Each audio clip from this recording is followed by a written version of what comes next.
안녕하세요. 대한민국의 알찬 방위 소식을 모은 국방탐 구생활입니다. 구독, 좋아요, 알림 설정 후원 감사합니다. 대한민국 KF-21 전투기의 실전 배치형 모델이 명확한 외형을 드러내면서 여러 국가들과의 협의가 활발하게 이뤄지고 있습니다. 특히 유럽 지역에서는 다소 복합적인 기류가 감지되고 있습니다. 한국산 무기에 대해 경계심을 드러내는 프랑스와 높은 성능을 요구하는 유럽 국가들 사이에서 미묘한 긴장감이 흐르고 있습니다. 오늘은 KF-21 전투기가 유럽 국가들에 미친 영향을 종합적으로 정리해 알려드리겠습니다. 특히 한국에 관심을 보이는 국가들은 KF-21 전투기에 대해 저마다 다른 반응을 보이고 있는데요. 국방과학연구소는 노르페인트 등 민간 기업과 협력해 1999년부터 스텔스 기술 연구를 시작했으며 지속적인 노력 끝에 2008년에는 스텔스 성능 시험에 성공하며 관련 기술의 국산화에 성공했습니다.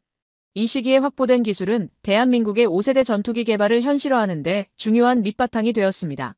특히 국산 KF-21 보람의 전투기에 적용된 스텔스 기술은 전자파 흡수 기능을 갖추고 있어 레이더 탐지 확률을 크게 낮출 수 있습니다. 다만 현재 KF-21 전투기를 완전한 스텔스 전투기로 분류하기에는 일부 아쉬운 점이 존재하는 것도 사실입니다.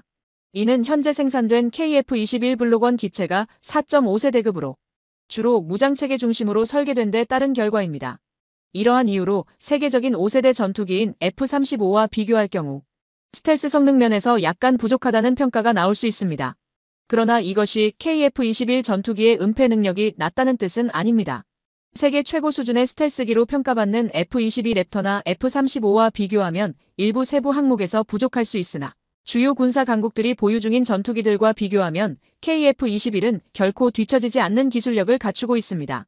나아가 4.5세대에서 5세대로 단계적인 진화를 거듭하고 있는 KF-21은 분명한 경쟁력을 가진 기체로 평가받고 있습니다. 그 핵심에는 우수한 기동 성능이 자리하고 있습니다. KF-21 전투기는 F-22보다 더 작고 가벼우며 F-35에 비해서도 ing면 하중이 낮다는 장점을 지니고 있습니다. 이로 인해 추력 대비 중량 비율이 기동성을 중시한 델타익 구조의 유로파이터 타이푼에 근접한 수준을 보이며 3중 디지털 비행 제어 시스템, 리딩 엣지, 익스텐션, 가변 캠버 날개 등 다양한 기술이 적용되어 뛰어난 가속력, 탁월한 선회 성능, 높은 바듬각 능력 등을 자랑합니다. 현재 시험 비행에 참여 중인 주조 종사들 또한 KF-21의 기동 성능이 미국산 F-16보다 우수하다고 평가하고 있습니다. KF-21은 스텔스 설계 측면에서도 F-22와 유사한 구조를 채택하고 있으며 기동성과 은폐 성능이 조화를 이룰 경우 대한민국의 항공기술력이 세계 상위권을 넘어 독보적인 수준에 올라섰음을 입증하게 될 것이라는 분석이 나오고 있습니다. 일부 해외 전문기관에서는 한국의 전투기 개발 현황을 검토한 결과 KF-21이 스텔스 기능을 강화할 경우 F-35를 능가하는 성능을 갖출 수 있다는 평가도 제기되고 있습니다. 특히 한국이 현재 개발 중인 스텔스 기술 가운데 가장 주목받는 핵심 요소는 바로 세미플라즈마 스텔스 기술입니다.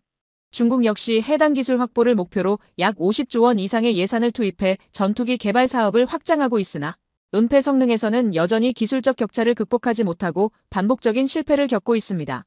중국이 주춤하는 이 시점에서 한국이 은폐 기술을 조기에 확보하는 것이 매우 중요하다는 분석이 제기되고 있습니다. 다수 군사 전문가들은 한국의 은폐 기술이 향후 중국과의 국지 충돌 상황에서 제공권 확보에 결정적 역할을 할 것이며 이는 전투 결과를 좌우하는 주요 요인이 될 수 있다고 평가하고 있습니다. 최근 한국항공우주산업의 중장기 기술 전략 보고서를 통해 은폐 기술 개발 현황을 확인한 결과 세미플라즈마 스텔스 기술이 이미 본격적인 연구 단계에 진입했고 한국이 해당 분야에서 기술적 우위를 확실하게 확보하고 있다는 사실이 드러났습니다. 보고서에서는 한국이 수적 우위를 지닌 중국 공군을 효과적으로 억제하기 위해 플라즈마 기반 부분, 은폐 기술 등 첨단 기술 확보가 필수적이라고 강조하고 있습니다. 또한 한국항공우주산업연구진이 발표한 별도의 자료에서도 주목할 만한 내용이 확인되었습니다. 해당 문서에는 2030년까지 부분 스텔스 성능을 갖춘 블록1 KF-21과 완전 은폐 기능이 적용된 블록2 KF-21 전투기 약 200대를 한국 공군에 인도할 계획이 명시돼 있었습니다.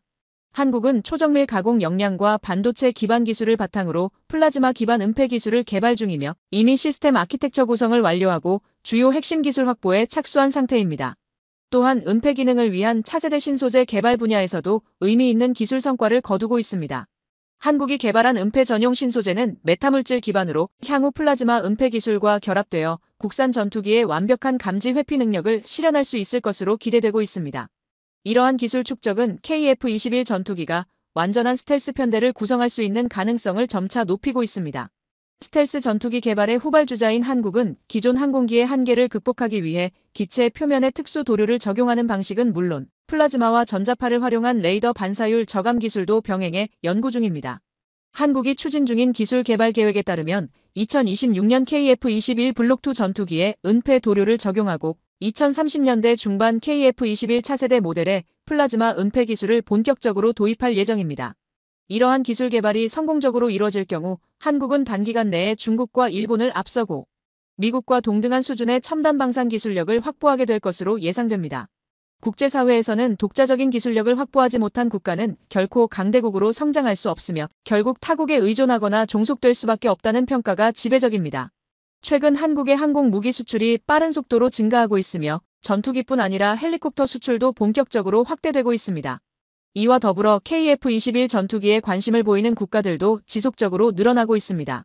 특히 한국과 영국은 긴밀한 군사 협력 관계를 유지하고 있으며 국내 방산 중소기업인 마이크로 인피니티는 영국의 대표 방산업체 MBDA에 약 370만 달러, 한화로 약 49억 원 규모의 부품을 공급하고 있습니다. MBDA는 한국형 전투기 KF-21 보라매에 장착될 미티어 미사일을 제공하는 업체입니다. 영국은 과거 K9 자주포 사업에서 한국과의 협력에 실패한 전례가 있었으나 이후 한국 방산 기술의 우수성이 널리 입증되면서 이번 항공 방산 분야에서는 먼저 협력 의사를 표명하고 나섰습니다.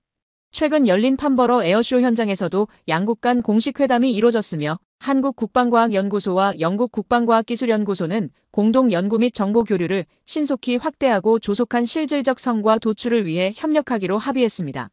K9 자주포 사업 당시에는 지정학적 환경과 정치적 요인 등으로 인해 영국은 독일과의 협력을 선택했지만 여전히 영국은 한국 방산 장비에 지속적인 관심을 보이고 있습니다. 당시 독일은 해당 사업을 위해 영국에 80억 파운드, 한화 약 14조 원 규모의 투자를 진행했으며 불법 이민 문제 해결과 조직 범죄 대응 같은 정치적 협력도 병행해 양국 관계를 강화했습니다. 이처럼 단순한 무기 성능을 넘어 정치적 요소들이 작용하면서 한국이 경쟁에서 다소 불리했던 배경이 있었습니다. 그럼에도 불구하고 영국 공군과 한국 공군 간의 협력은 점차 긴밀해지고 있습니다. 특히 지난해 실시된 2024 피치 블랙 훈련 중 있었던 한 사건이 주목받았습니다. 이 훈련 당시 독일 공군이 한국 공군에 대해 차별적인 태도를 보였다는 지적이 제기된 바 있습니다. 한국 전투기의 조속한 도입이 필요한 스페인 측은 KF-21 전투기의 빠른 납기 일정과 뛰어난 성능에 깊은 인상을 받은 것으로 전해졌습니다. 스페인 공군과 조종사 관련 관계자들이 직접 KF-21 전투기의 시험 비행 장면을 확인하기 위해 한국을 방문했다는 사실이 이를 뒷받침하고 있습니다. 대한민국의 KF-21 전투기는 최근 실전형 무장을 장착한 투하 비행을 성공적으로 마쳤고 현재는 새로운 성능 시험 비행을 준비하고 있습니다. 이번 시험 비행에서 가장 주목할 점은 6기의 KF-21 시제기가 삼각편대를 구성해 비행을 실시한다는 점입니다. 이는 조종석에 장착된 KPS 장비를 활용해 전투기 간 일정 간격을 유지하며 비행하는 체계로 성공적으로 수행된다면 KF-21의 정밀 조종 능력을 입증하는 주요 시험이 됩니다. 이 시험 비행을 지켜본 스페인 공군 측은 KF-21 전투기의 비행 시험을 빠른 시일 내에 직접 참관하고 싶다는 의사를 전달한 것으로 알려졌습니다. 아직 KF-21의 성능 시험 일정이 모두 종료되지 않은 만큼 기존 일정을 일부 조정해 해외 조종사들의 현장 참관을 허용하는 방안이 현재 논의되고 있습니다. 시험이 진행 중이기 때문에 외국 조종사의 직접 조종은 어렵지만 연구진의 설명과 함께 스페인 고위 관계자 및 조종사들이 비행 장면을 참관하는 방식은 충분히 검토되고 있습니다.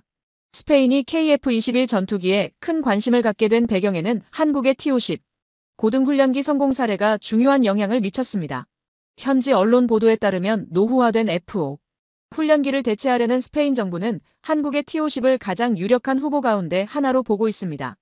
F-5는 1950년대 말 미국 노스럽 그루먼이 개발한 경전투기로 한국 공군에서도 오랫동안 운용된 바 있는 기종입니다.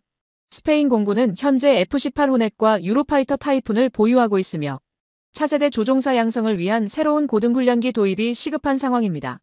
이러한 배경 속에서 T-50과 FA-50을 검토하던 스페인 공군이 KF-21 전투기에도 관심을 넓힌 것으로 풀이됩니다. KF-21 전투기는 최근 국제방산 전시회를 통해 미국 언론으로부터도 긍정적인 평가를 받았습니다. CNN은 한국이 4.5세대 전투기인 KF-21 보라매를 공개하며 세계 초음속 전투기 개발국 반열에 올라섰다고 보도했습니다. 특히 KF-21의 높은 작전 가용률과 우수한 비용 효율성은 미국의 F-35를 능가할 수 있는 경쟁력이라며 한국 전투기의 수출 가능성이 매우 높다고 평가했습니다. 트럼프 행정부 시절부터 F-35 전투기의 과도한 가격에 대한 비판이 꾸준히 제기됐습니다. 트럼프 2기 내각의 핵심 인사로 언급된 일론 머스크 또한 F-35 전투기의 문제점을 다시 강조했습니다. 그는 미국의 대표적인 스텔스 전투기 F-35를 두고 국방 예산 낭비의 대표 사례라며 군사비 절감을 주장했습니다. 또한 F-35 전투기는 초기 설계 단계부터 지나치게 많은 요구 조건이 반영되었고 모든 임무를 일정 수준으로 수행하도록 설계됐지만 실제로는 특정 영역에서 두드러진 성능을 발휘하지 못했다고 지적했습니다. 과거 바이든 행정부 당시에도 F-35 전투기의 레이더가 공중 시험 비행 중 갑작스럽게 작동을 멈추는 사고가 발생해 비행 중 위기 상황에 놓인 사례가 있었습니다. 이로 인해 미국과 유럽의 주요 언론들은 F-35의 기술적 결함에 우려를 표하며 새로운 대체 전력을 찾으려는 움직임을 보였습니다. 바이든 행정부 시절 추진된 F-35 레이더 성능 개량 사업은 록히드 마틴과 미국 정부의 강한 압박 속에 진행되면서 논란을 낳았습니다. 검증이 충분하지 않은 레이더를 F-35 전투기에 장착하려는 계획에 대해 반대 여론이 거세게 일어났습니다. 이번 F-35 전투기의 성능 향상이 제대로 이루어지지 않으면 향후 전반적인 업그레이드 작업에 부정적인 영향을 미칠 것으로 전해졌습니다. 이처럼 미국 방산업계의 반복적인 불공정 관행 속에서 한국 공군은 F-35가 마지막으로 도입되는 미국산 전투기가 될 수도 있다는 입장을 밝혀 주목을 받고 있습니다. 아직 한국 공군의 F-35 실전 배치가 재개되지 않은 가운데 미국 측의 일방적인 성능 개선 요구가 논란을 불러일으키고 있습니다. 특히 도입된 지 오래되지 않은 F-35의 업그레이드 비용이 약 3,700억 원에 이르는 가운데 문제는 이 성능 향상 작업이 미국 정부의 일방적 통보에 따라 진행된다는 점입니다. 방위사업청은 이번 F-35 성능 개선이 모든 운영국에 동일한 조건을 적용하는 공동 개발 프로그램에 따른 것이라며 한국이 별도로 요청한 사항이 아니라고 밝혔지만 현실적으로는 미국의 지시에 따라 개선이 진행될 수밖에 없는 구조입니다. 현재까지 2020년대 중반 이후 개발된 미사일을 포함해 4종의 무장이 추가로 장착될 예정이며 항전 시스템 소프트웨어의 최신화도 함께 이루어질 계획입니다. 이번 성능 향상을 거부할 경우 이후 2차, 3차 개량 역시 불가능해질 수 있다는 전망도 제기되고 있습니다. 결국 방위사업청은 선택의 여지 없이 이 조건을 받아들일 수밖에 없는 상황에 놓였습니다. 이러한 사례는 미국산 전투기의 불확실성과 방산, 기업의 독점적 운영 방식이 한국의 독자적 무기 개발을 더욱 가속화하는 계기가 되고 있습니다. 한국은 자주 국방 실현을 목표로 KF-21 전투기의 양산을 본격화하고 있으며 민간을 대상으로 시제기의 시험 비행을 공개하며 큰 관심을 받고 있습니다. 일부에서는 F-35의 추가 도입은 더 이상 필요하지 않으며 KF-21 생산을 확대해 한국 군사력을 강화해야 한다는 주장이 설득력을 얻고 있습니다. 현재 한국의 KF-21 전투기가 어느 정도의 스텔스 성능을 확보할지 그리고 무장체계가 어떤 방향으로 발전할지에 대한 관심이 모아지고 있습니다. 초기 계획에서는 미국산 장거리 공대공 미사일과 단거리 사이드와인더 미사일을 장착하는 방안이었으나 이는 단기적 대응에 그친다는 지적이 있었습니다. 장기적으로는 2030년까지 추진력 미사일과 한국형 공대공, 유도 무기를 포함한 모든 무장을 국산화하는 전략으로 전환되고 있습니다. KF-21 전투기는 단계적인 성능 향상을 통해 5세대 스텔스 전투기, 나아가 6세대 항공기로 발전할 수 있도록 설계된 점이 특히 강조되고 있습니다. 이는 단순한 바람이 아니라 충분히 달성 가능한 목표입니다. 작년 초 KF-21 시제기들이 상호 연계된 편대 비행에 성공한 사례를 통해 보람의 전투기의 확장성이 상당히 높다는 점이 입증되었습니다. 이런 상황에서 독일 정부는 FCAS 사업에 대해 회의적인 입장을 보이기 시작했으며 미국산 F-35 도입 여부를 본격적으로 검토하기 시작했습니다. 결국 독일은 F-35 전투기 도입을 결정했지만 해당 절차 전반에서 다소 소극적인 태도를 보였습니다. 이는 독일이 검토를 시작하자마자 F-35 기종에서 사고가 잇따라 발생해 미국 전투기의 신뢰성에 대한 국제적 의심이 확산된 점과도 관련이 있습니다. 반복된 추락사고로 인해 독일 정부가 새로운 전투기 선정과 F-35 도입 계획을 다시 검토하고 있다는 보도도 나왔습니다. 이러한 가운데 차기 전투기 확보에 어려움을 겪던 독일이 한국의 KF-21을 유력한 대안 중 하나로 고려하고 있다는 이야기가 흘러나오고 있습니다. 현재 미국에서 F-35를 계약해도 실질적인 인도 시점이 2030년 이후로 예정된 반면 KF-21은 2026년부터 1차 생산분 공급이 가능하다는 점에서 KF-21이 더 현실적인 선택이라는 의견이 점점 확산되고 있습니다. 대한민국이 그동안 보여준 빠른 납품 능력은 세계 여러 국가들로부터 높은 신뢰를 이끌어낸 주요한 이유로 작용해왔습니다. 현재 각국이 노후 전투기를 단계적으로 퇴역시키고 차세대 기종 도입을 검토하는 상황에서 미국산 F-35의 성능 논란이 지속되며 도입을 주저하는 분위기가 확대되고 있습니다. KF-21이 본격적인 양산 체제에 돌입하고 실전 배치를 앞둔 현 시점에서 대한민국은 미국산 무기를 대체할 수 있는 신뢰성 높은 대안으로 떠오르고 있습니다. KF-21이 이제 미국산 전투기들과 당당히 경쟁할 수 있는 수준까지 성장했다는 평가도 이어지고 있습니다. 과거 미국이 한국에 방산 압박을 가했던 배경에는 한국이 자체 기술로 주목받는 것을 경계했다는 해석도 존재합니다. 한국이 차세대 전투기 시장에서 주도적인 위치를 확보하게 되면 글로벌 전투기 시장에서 미국의 영향력이 줄어들 수 있다는 우려가 깔려 있었습니다. 그러나 미국의 이런 견제와는 반대로 한국은 독자 기술력 강화를 통해 여러 분야에서 실질적인 성과를 이루며 주목받고 있습니다. 이를 방증하듯 최근 공개된 자료에 따르면 국내 무기 국산화율이 전년 대비 8% 상승해 90%에 도달한 것으로 나타났습니다. 특히 최근 열린 국제방위산업 전시회에서 발표된 한국항공우주산업의 계획은 많은 이들에게 강한 인상을 남기며 KF-21 전투기의 유망한 미래를 예고하는 결정적인 계기가 되었습니다. 카이는 이번 전시회를 통해 KF-21의 지속적인 성능 개선과 함께 함재기 및 전자전기 버전을 포함한 통합주력 전투기로 운용하겠다는 방침을 공식적으로 밝혔습니다. 또한 2028년까지 KF-21의 완전 스텔스 모델인 블록2 개발을 추진하겠다는 계획도 이미 발표된 바 있습니다.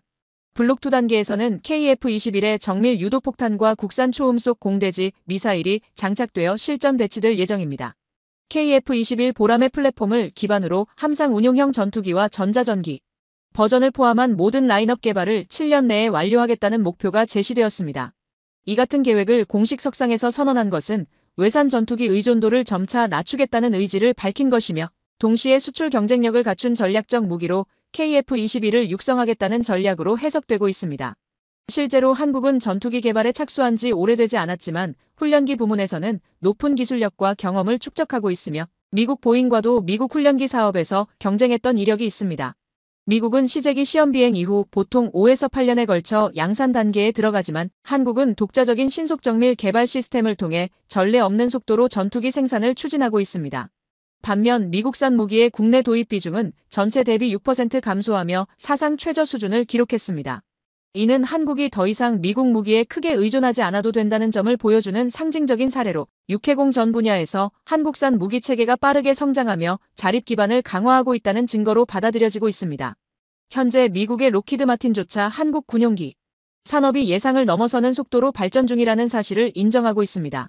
KF-21에 탑재되는 A사 레이더는 물론 항전 장비 전반에 대해서도 유럽연합과 영국 주요 언론이 높은 관심을 보이고 있습니다. 특히 로키드 마틴은 한국의 레이더 기술을 접한 뒤 위협을 느꼈다는 평가가 나오기도 했습니다.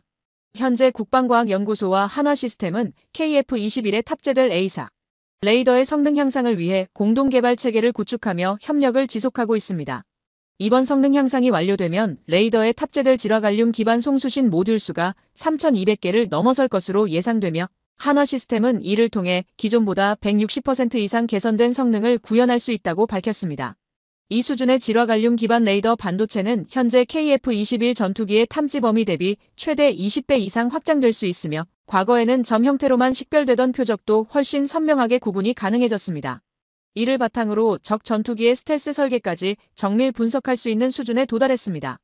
과거 미국 바이든 행정부는 한국이 KF-21 전투기의 스텔스 코팅과 A사 레이더 반도체 독자 개발에 실패할 것으로 예상했고 이에 따라 미국산 A사 레이더 반도체 기술을 적극적으로 홍보해왔습니다. 이는 KF-21 개발이 좌초돼 전력 공백이 발생할 경우 미국이 자국산 전투기뿐 아니라 고가 항공전자 장비까지 한국에 추가 공급할 수 있다는 전략적 판단에 따른 것이었습니다. 그러나 결과적으로 미국 방산업계와 바이든 정부의 계산은 빗나갔습니다. 한국은 세계 최고 수준의 성능을 갖춘 KF-21 보라매의 항공전자 시스템과 A사 레이더용 질화갈륨 반도체를 대부분 국산화하는 데 성공하며 자주 국방 역량을 빠르게 강화하고 있습니다. 우리 군은 기존 전력 자산과 신규 도입 무기 체계를 K링크 네트워크를 통해 연계하고 KF-21 전투기를 포함해 스텔스 구축함까지 국산 소프트웨어 기반으로 통합 운용 체계를 마련할 계획입니다.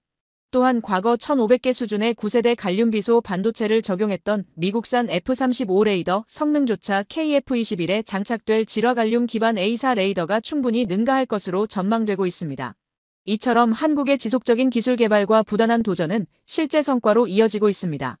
국산 A4 레이더는 이미 적기 6대를 동시에 추적해 국산 공대공 미사일로 모두 격추하는 시뮬레이션에 성공했으며 양산화 과정을 거쳐 이탈리아 주요 기업과 협력 계약을 체결하며 해외 시장 진출도 본격화하고 있습니다.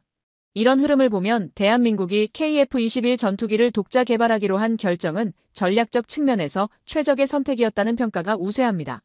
KF-21 보람에는 고속 기동성 시험을 성공적으로 마치며 우수한 기동 능력을 입증했고 현재 한국형 KF-21의 첫 양산 기체 조립도 사실상 마무리 단계에 접어든 것으로 알려졌습니다.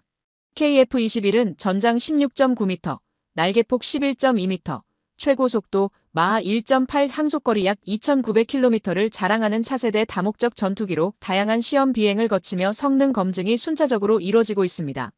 지난해 상반기 오랜 기간 대한민국 영공을 지켜온 F4 팬텀 전투기가 공식 퇴역 행사를 치렀으며 이를 기념해 한국산 KF-21과 편대 비행을 진행하며 대한민국 공군의 본격적인 세대 교체가 시작되었음을 대내외에 알렸습니다.